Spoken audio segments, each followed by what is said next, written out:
ఇండియాలోనే #1 varicose veins hospital Avis vascular centre.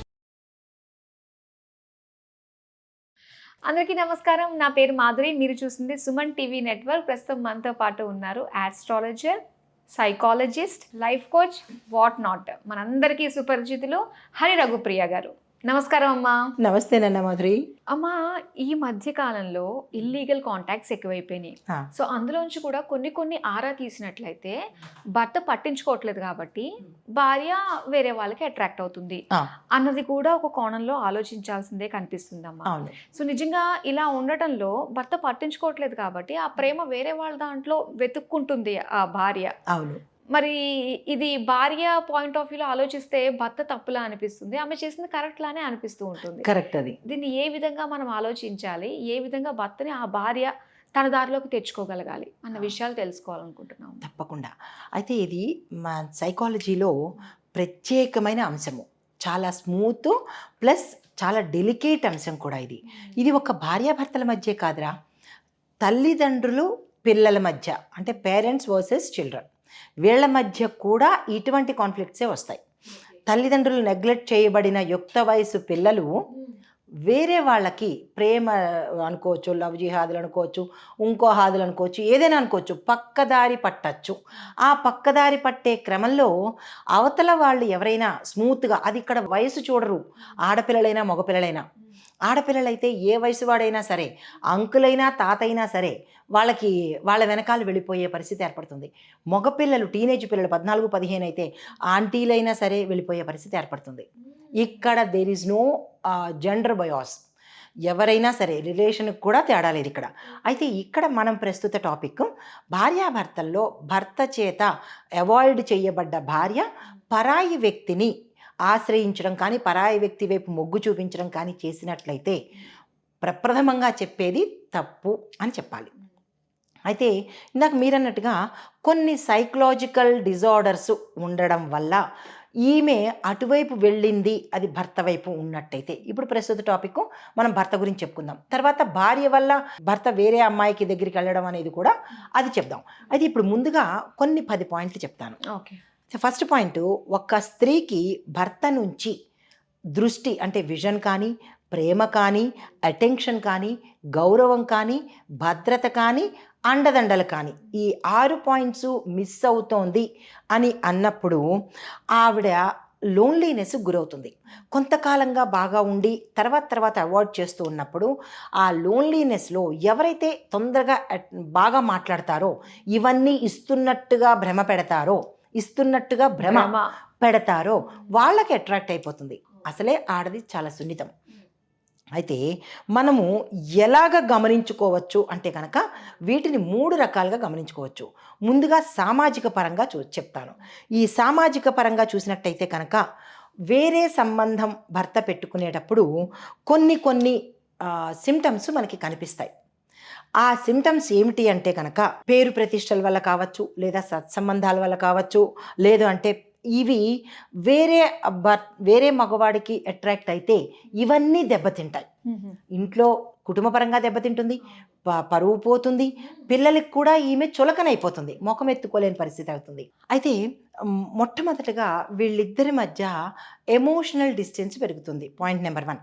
ఈ emotional distance ఎలా పెరుగుతుంది అంటే కనుక ముందు ఉన్నంత ఆప్యాయత, శ్రద్ధ, కేరింగు తగ్గిపోతూ ఉంటాయి. అది ఎలా తగ్గిపోతుందంటే సాధారణ సంభాషణలో మనకు తెలిసిపోతుంటుంది.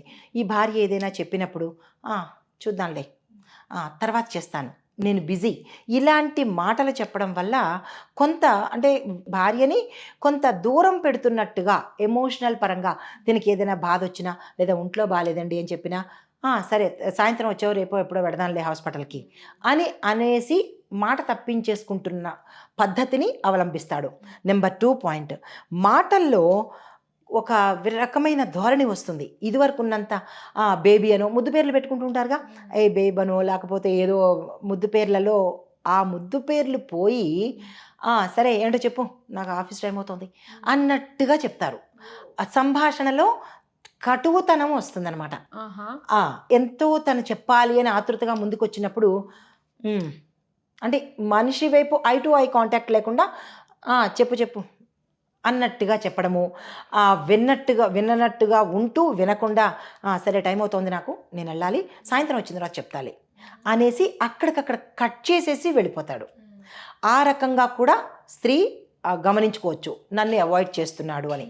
తర్వాత అవాయిడ్ బిహేవియరు ఎలా కనిపిస్తుంది అంటే, ఈరోజు వంట ఎలా ఉందండి అని అన్నప్పుడు, మీకు నచ్చిందా, మీకోసమని చేశాను అన్నప్పుడు, సరేలే ఏదోలా తగలడిందిలే అన్నట్టుగా, అంటే కటువైన మాటలతో ఆమెని ఇబ్బంది పెట్టేటట్టుగా మాట్లాడడం. అంటే తన కోసము చక్కగా తయారై పదండి పార్టీకి వెళ్దామనో, తన ఈ చీర బాగుందనో, ఇంకా ఆడవాళ్ళు అదే కదా అంటారు. ఏమని అంటుంటారు భార్య, నా వంట నచ్చిందా అండి, లేదా నేను ఈ చీరలో బాగున్నానా, నాకు ఈ డ్రెస్ నప్పిందా, ఇలాగ అడుగుతున్నప్పుడు అతను తన వైపు చూడకుండా సరే ఏదో ఉందిలే పద అన్నట్టుగా, టైం అయిపోతుంది అన్నట్టుగా, ఇలాగ అవాయిడింగ్ నేచర్ని కానీ లేదా మాటల కరుకుదనాన్ని కానీ చూపిస్తూ అక్కడికక్కడ ముక్తసరిగా ఉన్నాడు అంటే కనుక అది కూడా మనం ఆలోచించవలసిన విషయం. తర్వాత పాయింట్ ఏంటంటే నెగిటివ్ బియాజ్, అంటే ఆమె చెప్పిన ప్రతి మాటలోనూ తప్పుని వెతుకుతూ ఉంటారు. ఏ సందర్భమైనా ఇవాళ వెచ్చాల కోసమో లేదా కిరాణా కోసమో 10,000 అయ్యిందండి అని అన్నారనుకో, ప్రతి నెల 10,000 అవుతున్నది ఇవాళ 10,000 అవడంలో పెద్ద వింత ఏం కాదు కదా. ఎగ్జాంపుల్కి అదే దాన్ని ఏమంటారు, 10,000 ఎందుకయింది, అంత అవసరం లేదు కదా, మీ అమ్మ వాళ్ళు వచ్చారా, లేదంటే మీ వాళ్ళు ఎవరైనా వచ్చారా అన్నట్టుగా, అంటే నీ ఫ్రెండ్స్ వచ్చి తినేసి వెళ్ళిపోయారా, అంటే ప్రతి నెల ఇదే జరుగుతున్న తంతుని ఈ నెల కూడా తను చెప్పినప్పుడు ఇతను ఓవర్ రియాక్ట్ అయ్యి, అంటే తను చేసిన దాంట్లో తప్పును వెతికే అంశాన్ని చూస్తాడు. ఇలా ప్రతి ఒక్క అంశంలోనూ తప్పును చూపిస్తూ తన మీద నింద వేసేటట్టుగా మాట్లాడుతుంటాడు. ఈ ధోరణిని కూడా భార్య గమనించుకోవచ్చు. ఇంకొకటి ఏంటంటే ఫిజికల్గా కూడా ఎలా ఉంటుందంటే క్లోజ్నెస్ తగ్గిపోతుంటుంది. ఇదివరకు ఉన్నదానికి ఇప్పుడు దానికి, ఇదివరకు ఆఫీస్ నుంచి రాగానే వెంటనే వచ్చేసి ఏదో సరదాగా కూర్చుని మాట్లాడడము, హగ్ చేసుకోవడము, లేదా పక్క పక్కన కూర్చోవడము, ఇలాంటి చేసిన బిహేవియర్ ఏమవుతుందంటే సేమ్ అదే మనిషి ఆఫీస్ నుంచి వస్తూ విసుగ్గా ముఖం పెట్టి ఏదో ముక్తసరిగా తన గదిలోకి వెళ్ళిపోవడము, లేదంటే వాష్రూమ్కి వెళ్ళిపోవడము చేస్తూ ఆ నిమిషం కూడా తను ఎదురొచ్చినప్పుడు హాయ్ అని చెప్పడానికి కూడా లేకుండా వేరేగా ప్రవర్తిస్తున్నప్పుడు కూడా భార్య గమనించుకోవచ్చు. ఇప్పుడు ఒకరోజు అంటే ఆఫీస్లో ఇబ్బంది, లేదా ట్రాఫిక్లో ఇబ్బంది, ప్రతిరోజు అలా ఇబ్బంది ఉండదు కదా. గతంలో కూడా ఇదే ట్రాఫిక్, ఇదే ఆఫీస్ ఇబ్బంది ఉంది కదా, మరి అప్పుడు ప్రవర్తిస్తున్నప్పుడు ఇప్పుడు ప్రవర్తనకి ఎందుకు అంత తేడా వచ్చింది అంటే స్లోగా అవాయిడ్ చేస్తున్నట్టుగా భార్య గమనించుకోవాలి. తర్వాత మాట్లాడేటప్పుడు పక్కన కూర్చునేటప్పుడు కూడా ఇదివరకు పక్కన కూర్చుండడం, కూర్చున్నప్పుడు ఐ టు ఐ చూస్తూ చెప్పరా, చేతిలోకి చేయి తీసుకుని చెప్పు ఇవాళ సాయంత్రం ఏమైంది అన్నట్టుగా, నీకు ఎలా ఉంది, ఇలాగేవో క్లోజ్నెస్ మాటలు ఉంటాయి కదా భార్యాభర్తలు ఇద్దరికి. అలా కూర్చునేటప్పుడు తప్పనిసరిగా ఈమె కూర్చోపెట్టుకున్నా కానీ ఇలా కొంచెం దూరంగా వెళ్తూ ఉండము, చెయ్యి తీసుకోకుండా ఉండడము, ఇటువైపు చూసి అంటే తన వైపు చూసి మాట్లాడకుండా వేరే చూసుకుంటూ ఉండడము, లేదా మొబైల్ చూసుకుంటూ ఉండడము, ఇలాంటివి ఏమైనా అంటే తన మీద అటెన్షన్ పెట్టకుండా, తన మాటల మీద రియాక్షన్ లేకుండా ఉన్నట్టయితే కనుక అది కూడా మనము గమనించుకోవాలి. ఓకే. తన మీద రెస్పెక్ట్ తగ్గిపోయినప్పుడు క్రమంగా మాటల్లో సర్కాసిజం వచ్చేస్తుంది. నువ్వెప్పుడు ఇంతే, ఎప్పుడు రోగాలే చెప్తావు, ఎప్పుడు ఖర్చులే చెప్తావు, ఎప్పుడు అప్పులే చెప్తావు, ఎప్పుడు పిల్లల గురించే చెప్తావు, అంటే గతంలో అవే చెప్పింది ఇప్పుడు అవే చెప్తోంది.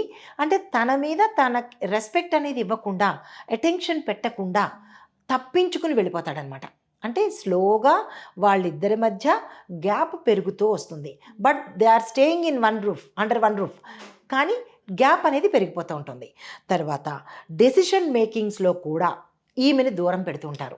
అంటే ఇంట్లో ఫైనాన్షియల్ ప్రాబ్లమ్స్ కానీ, అంటే మాట్లాడుకుంటూ ఉంటారు కదా, ఈ మంత్ ఇంత ఖర్చు పెట్టుకోవాలి, ఈ మంత్ అంటే ప్రతిదీ ఇదివరకు కలిసి మాట్లాడుకునేది కూడా ఇప్పుడు తనంతట తనే డెసిషన్ తీసేసుకుని తనకి చెప్పకుండా, ఇప్పుడు మనకి నెక్స్ట్ మంత్ మనకి ఈ అమౌంట్ రాబోతోంది, దాన్ని మనం ఎలాగా ఇల్లు కొనుక్కుందామా, కారు కొనుక్కుందామా అని గతంలో మాట్లాడుకున్నప్పుడు ఆ మాటలు ఇప్పుడు లేకుండా నాకు అమౌంట్ వచ్చింది, ఏరియర్స్ వచ్చేసాయి, నేను కారు కొనేశాను అని డైరెక్ట్గా ఇన్ఫర్మేషన్ ఇస్తున్నాడు. It's not an intimation. Intimation వేరు, ఇన్ఫర్మేషన్ వేరు. ఇంటిమేషన్ అంటే ఇద్దరు కలిసి కూర్చుని మాట్లాడుకుంటారు. ఇన్ఫర్మేషన్ అంటే it's already has been done, దాన్ని తీసుకొచ్చి చెప్పాలి కాబట్టి చెప్తాడనమాట. సో అంటే తనకి ప్రయారిటీ అనేది ఫైనాన్షియల్ విషయంలోనూ ఇవ్వటం లేదు, తర్వాత డెసిషన్ మేకింగ్స్లోనూ ఈమెను ఇన్వాల్వ్ చేయటం లేదు. సో ఇది కూడా తను గమనించుకోవచ్చు. ఏంటండి ఒక్కళ్ళు వెళ్తున్నారు, నేను కూడా రావాలి కదా అంటే, అక్కర్లేదు నేను వెళ్ళిపోతాను అంటే స్లోగా ఈమెను అవాయిడ్ చేస్తున్నాడు. ఈ మాటలన్నీ గుర్తుపెట్టుకొని ఈమె గ్రహించుకోవాలి. తర్వాత ఏంటంటే సెల్ఫ్ జస్టిఫికేషను, అంటే ఎస్ నేను కరెక్టు, అంతే, నేను చేసేది కరెక్టే, తను అలా ఉంది కాబట్టి అంటే సెల్ఫ్గా సమర్థించుకోవడము, స్వయం సమర్థన అంటారు. తను చేసే పనులకు నేను ఏ రకమైన నిర్ణయం తీసుకున్నా పర్వాలేదు అన్నట్టుగా ఈయనే తీసేసుకుంటాడనమాట. అంటే ఉదాహరణకి తన నుంచి దూరంగా వెళ్ళిపోవాలి అని అనుకున్నప్పుడు, నాకు నీతో పట్టలేదు, ఇంకా నాకు నీకు అండర్స్టాండింగ్ ఉండట్లేదు, ఇన్నాళ్ళు ఉన్నది ఈ క్షణంలో అండర్స్టాండింగ్ లేదా, కాబట్టి తన నుంచి దూరం అవ్వడానికి ఈమెలో ఉన్న తప్పులన్నీ, పొరపాటున భార్యాభర్తలు నాకు ఏదో ఒక తప్పులు చేస్తుంటారు, ఆ తప్పులన్నీ ఇప్పుడు బయటకు తీసి నీతో నేను కలిసి ఉండడం కష్టము అని చెప్పి తనంతట తను సెల్ఫ్ జస్టిఫికేషను, నేను కరెక్టే అనేసుకుని తనే నిర్ణయం తీసేసుకుంటాడనమాట. ఇలాంటివన్నీ ఎత్తి చూపించేటప్పుడు కానీ ప్రతి భార్య భర్త ప్రవర్తనలో ఇటువంటివన్నీ గమనించుకోవాలి. ఏదో వెళ్ళిపోతున్నాం, టీ పెట్టేసాం, టిఫిన్ చేసేసాం, భోజనం చేసాం, అయిపోయింది అని అనుకోకుండా ఇవన్నీ గమనించుకున్నట్టయితే మంచి జరిగే అవకాశం ఉంది. ఇలాగ నెగ్లెక్ట్ చేయబడడం వల్ల వేరే వాళ్ళకి ఈవిడ అట్రాక్ట్ అయిపోతుంది అనమాట. అలా అట్రాక్ట్ అయినప్పుడు ఆ కోణంలోంచి కూడా చూసినట్టయితే కనుక మరి వీళ్ళిద్దరూ డైవర్స్ తీసుకుంటారు, పెద్దవాళ్ళతో మాట్లాడుకునో కుదరకో వెళ్ళిపోతారు, వేరే వాడికి అట్రాక్ట్ అవుతారు. అట్రాక్ట్ అయినప్పుడు అతను ఎందుకు నిన్ను మంచిగా చూడాలి, చూడ కదా, ఏదో ఒక సందర్భంలో నువ్వు అలా ఉన్నావు కాబట్టే అతను నిన్ను వదిలేశాడు అన్న మాట వస్తుంది. ఈమె కూడా అదే అనొచ్చు, నువ్వు అలా ఉన్నావు కాబట్టే భార్య నిన్ను వదిలేసింది అని అంటారు. అయితే మగవాడికి చెల్లుబడవుతుంది, ఆడదానికి చెల్లుబడవదా అంటే ఎవరికీ చెల్లుబడవదు. ఇల్లీగల్ కాంటాక్ట్స్ కానీ, థర్డ్ పార్టీలు కానీ, ఫోర్త్ పార్టీలు కానీ, భర్తను వదిలేసిన భార్య కానీ, భార్యను వదిలేసిన భర్తను కానీ ఎవరు సమాజము గౌరవం అయితే ఇవ్వదన్నమాట. కాకపోతే ఎక్కువ ఇంపాక్టు స్త్రీకే పడుతుంది కాబట్టి కొంచెం జాగ్రత్తగా ఉండాలి, భరించగలగాలి. భరించలేకపోతే సెపరేట్ అయిపోండి. అలాగ నిత్యము యుద్ధం చేసుకుంటూ ఉండేదానికన్నా సెపరేట్ అయిపోయి ఎవరికి వాళ్ళు తమ ఇండివిజువల్గా బతికినట్టయితే కొంత గౌరవప్రదంగా ఉండే అవకాశం ఉంటుందన్నమాట. ఈ విషయాలన్నీ ప్రతి భార్య ప్రతిరోజు తన భర్తలో గమనించుకోవాల్సిన విషయాలన్నమాట. ఒకవేళ ఏదైనా గమనించినా కూడా అప్పటికప్పుడు ప్రతిదీ సార్ట్ అవుట్ చేసేస్తున్నారంటే అంతే, అయిపోతుంది. ఏమంటే మీరు ఎందుకు ఇలా ఉన్నారు, ఏం జరిగింది, నాలో తప్పు ఉందా ఏమిటి అనేది కూర్చుని అప్పటికీ ఏమే ప్రయత్నం చేసినా అతను సమయం ఇవ్వకపోతే అప్పుడు తల్లిదండ్రులకో లేదా మీ పెద్దలకో ఎవరికో ఒకళ్ళకి చెప్పి దాన్ని సార్ట్అవుట్ చేసుకున్నట్టయితే కొంత బాగుంటుంది.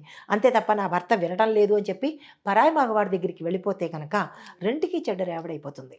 కాబట్టి అది ఎలా ఉంటుందంటే అసహ్యంగా అయిపోయే అవకాశము. ఇంకా ఎవరూ తనని గౌరవించి ఇంకా ఇలా ఓర్పుగా భరిస్తున్నందుకు కనీసం ఇంకో థర్డ్ వాళ్ళు ఎవరైనా వచ్చి ఇన్వాల్వ్ అయ్యి ఏమయ్యా ఇంత మంచి భార్యని ఎలా వదిలేస్తున్నావయ్యా అని కాస్త గడ్డి పెట్టడానికి వీలవుతుందనమాట. తనంతట తనే చేజార్చుకుంటే కనుక గాజు బౌల్ని తన చేత్తో తను పాడేసుకున్నట్టే అవుతుంది. కాబట్టి ఈ విషయంలో ప్రతి స్త్రీ జాగ్రత్తగా ఉండండి. బియాండ్ యువర్ లిమిట్స్ ఎవరి అసిస్టెన్స్ అయినా తీసుకున్నట్టయితే మంచిది. అంతే తప్ప అగ్రెసివ్ డెసిషన్స్ వేరే మగవాడు చూసేస్తాడు అని అట్లా జోలికి వెళ్లకుండా ఉండడమే మంచిది. కరెక్ట్ అమ్మా, చాలా చక్కగా తెలియజేసినందుకు థ్యాంక్ యూ సో మచ్. నమస్తే.